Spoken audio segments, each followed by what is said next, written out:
Hello अस्सलाम वालेकुम। आज हम बनाएंगे फ़्राइज़ और हम डालेंगे इसमें salt according to taste and black pepper.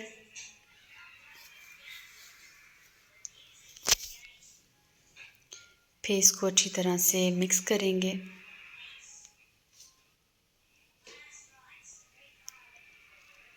फिर इसमें डालेंगे cornflour,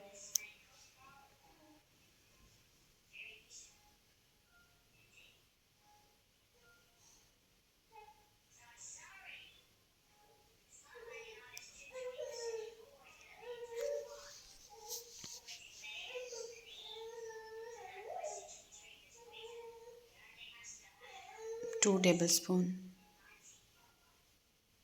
and mix it well. ये फ़्राइज़ बहुत मज़े की हैं, प्लीज़ आप ट्राई कीजिएगा। इंशाल्लाह बहुत मज़े की बनेंगी और बहुत मज़ा आएगा आपको खाने का।